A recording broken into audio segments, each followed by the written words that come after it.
से, ना पूछो जमाने से हमारी कहानी क्या है, हमारी पहचान तो यही है कि हम हिंदुस्तानी है, हम हिंदुस्तानी। आदरणीय आचार्यगण, शिक्षकगण અને મારા વાલા વિદ્યાર્થીઓ, આપ સૌને મારા પ્રણામ। આજે 15મી ઓગસ્ટ અને 26મી જાન્યુઆરી એ આપણો રાષ્ટ્રીય તહેવાર છે। 15મી ઓગસ્ટ એ આપણો સ્વાતંત્ર્ય દિન છે અને 26મી જાન્યુઆરી આપણો પ્રજાસત્તાક ઈસવીસન 1947ની વાત કરીએ। 15મી ઓગસ્ટનો દિવસ ભારતનો આઝાદ થયા ત્યારે સુવર્ણ અક્ષરે ભારતના ઇતિહાસમાં લખાયેલું છે। ઈસવીસન 1947માં 17મી ઓગસ્ટે જવાહરલાલ નહેરુ સ્વતંત્રતા પછી પ્રથમ વડાપ્રધાન બન્યા હતા, જ્યારે તેમણે ફર્સ્ટ ટાઈમ નવી દિલ્હીમાં લાલ કિલ્લા ઉપર રાષ્ટ્રધ્વજ ફરકાવ્યો હતો।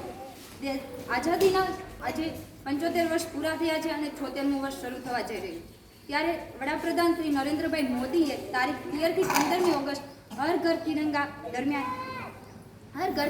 દરમિયાન આયોજન કર્યું છે કે ત્યારે દેશવાસીઓએ ઘરે ઘરે રાષ્ટ્રધ્વજ ફરકાવીને રાષ્ટ્રને પ્રેમ દર્શાવતા હોય આનંદ અને ઉલ્લાસ દેખાઈ રહ્યો છે।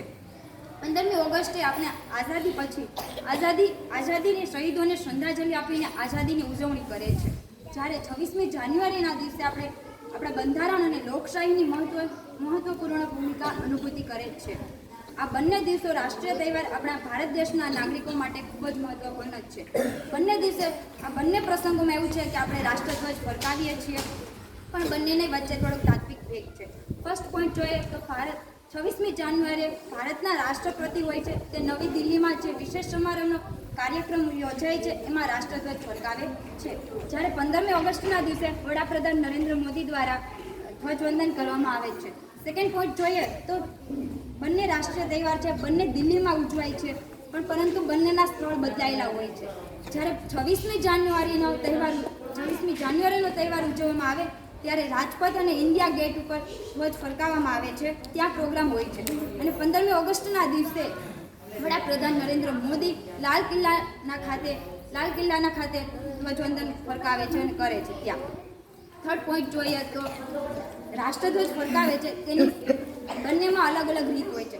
15મી ઓગસ્ટના દિવસે ધ્વજને નીચેથી બાંધેલો હોય છે અને ઉપરથી તરફ લઈ જાય છે અને પછી ફરકાવવામાં આવે છે, જે એને ઇંગ્લિશમાં એને હોસ્ટિંગ કહે છે, જ્યારે એને ગુજરાતીમાં ધ્વજારોહણ કહેવામાં આવે છે। અને 26મી જાન્યુઆરીના ધ્વજ ઉપરથી જ બાંધેલો હોય છે અને તેને ત્યાં જ ફરકાવવામાં આવે છે, એને અનફર્લિંગ કહેવામાં આવે છે। દેશના આપણે આઝાદી થયા તેના ભારતના જે વડા છે તેને રાષ્ટ્રપતિ દ્વારા કહેવામાં આવે છે, અને જે બંધારણીય છે એ રાષ્ટ્રપતિ દ્વારા કરવામાં આવે છે, અને જે આપણા વડાપ્રધાન છે એને રાજકીય વડા કહેવામાં આવે છે। આપણા તિરંગામાં 3 કલરો હોય છે, તે પણ કંઈક સૂચવે છે, એનું કંઈક ટૂંકમાં અર્થ છે, જે કેસરી, સફેદ અને લીલો। કેસરી કલર છે એ ટોચ ઉપર હોય છે, તે આપણું વીરતા અને શૌર્યનું પ્રતીક છે અને આપણે હિંમત આપે છે, જ્યારે વચ્ચે મધ્યમ ભાગમાં સફેદ કલર હોય છે અને અશોક ચક્ર હોય છે।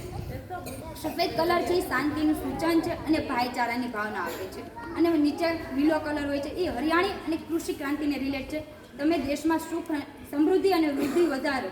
અને જે 24 આરા હોય છે અશોક ચક્રમાં વચ્ચે, તે તમને એવું સૂચવે છે કે તમે લોકો 24 કલાક એક્ટિવ રહો અને સતત પ્રગતિશીલતા રહો। ગલી ગલી મેં નારા હે, હિન્દુસ્તાન હમારા, અસ્તુ, જય હિન્દ, જય કિશન।